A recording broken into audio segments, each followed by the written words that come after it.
waxaan idinka codsanayaa booliiska Soomaaliyeed la idin farayaa muwaadinka badbaadadiisa inaan ka shaqeyno ilaalintiisa inaan ka shaqeyno saraftiisa iyo naxariista aynu u hayno maaragtay inaynu ayaga ka midna inaan tusno ciidanka booliiska qori batuliya kuma qaban jirin ama roonda kuma qaban jirin budad iyo ul iyo katiinad iyo waxyaabo aan ka nixinaynin markuu arko qofka muwaadinkii askariga markuu arko uusan ka naxaynin ayuu wadan jiray oo shaqada lagu qaban jiray soo saas ma maydaan soo gaarin baan ma idin duruufta kalaftay in qori lagu hubeeyo ciidanka booliiska oo ay shaqo ku qabtaan waad ogtihiin la idin kuma dhiibin marka muwaadinkii ka naxay katiinada iyo usha yare madow ka naxay qorigan inaad ku fiiqdaan la idin kuma dhiibin inaad kula fara ku ciyaartaan la idin kuma dhiibin waxa la idin ku dhiibay midka ayaga dilaya ee u naxariisanayn inaad kaga ilaalisaan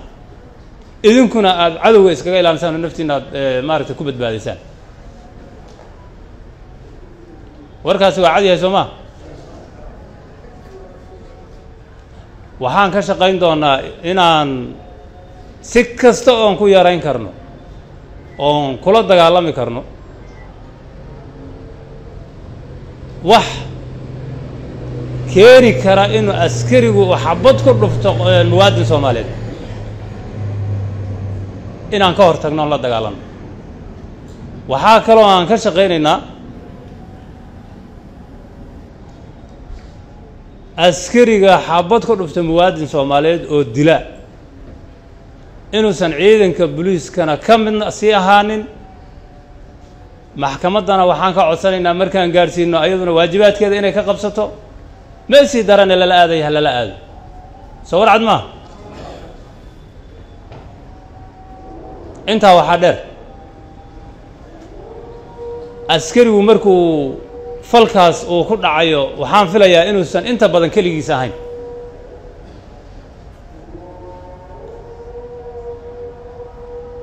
sargaal baa la jooga oo xukuma askar baa shaqada la haysa oo la joogta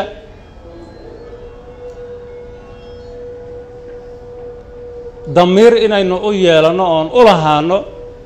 falkan ninka ku kacay in uusan hadqabow inoo jiidin inaga koow muwaadin Soomaaliyeed oo jecelnahay buu dilay labo wuxuu ku xadgudbay waajibaadkii iyo anshixii booliisnimo aynu lahayn buu ku xadgudbay saddex mas'uuliyadda sargaalka meesha jooga ee asaga madaxda ka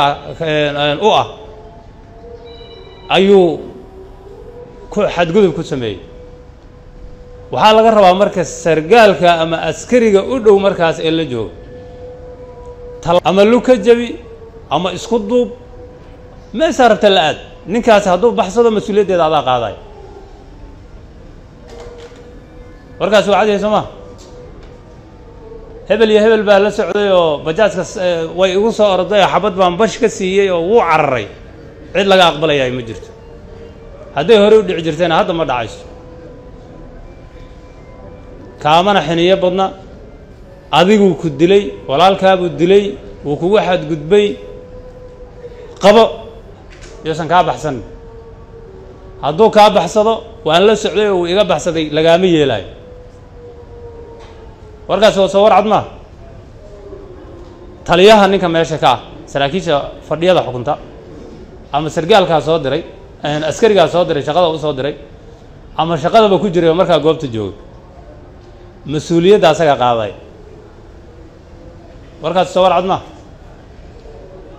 maamaadii maxay ahayd ciidanka askartu ma xumaatay sargaalkiisa xumaado soo ma ahayn saraakiisha ayaanu anagu ka rabnaa la xisaabtanka dhabta ciidanka ay madaxda u yihiin soo warkaas warcad soo ma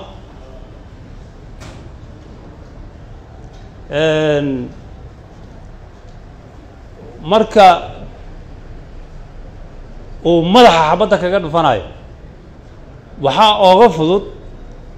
taayarka yar ee wareegaya ee bajaajka ku soo ordaysa lugta inuu kaga dhufto soo ma awoodo hadda madaxii oo yar buu la helay taayir weyn sababta oo la heli waayo maxay tahay ya maxaa weeye ninkaa soo qabta ninkaa waa inaad soo qabataan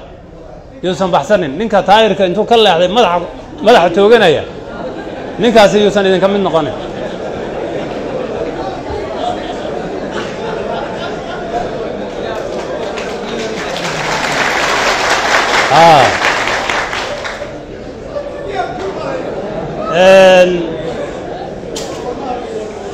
intaa waxaan ku darayaa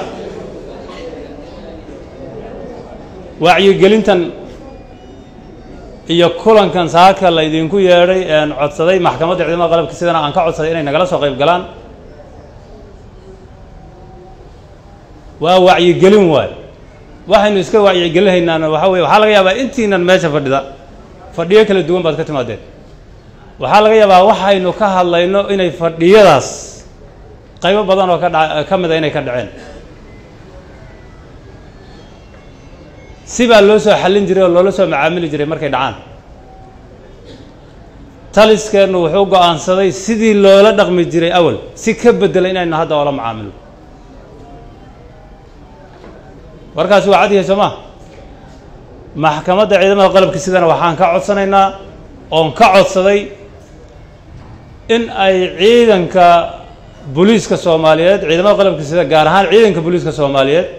inay oola shaqeeyaan si dhow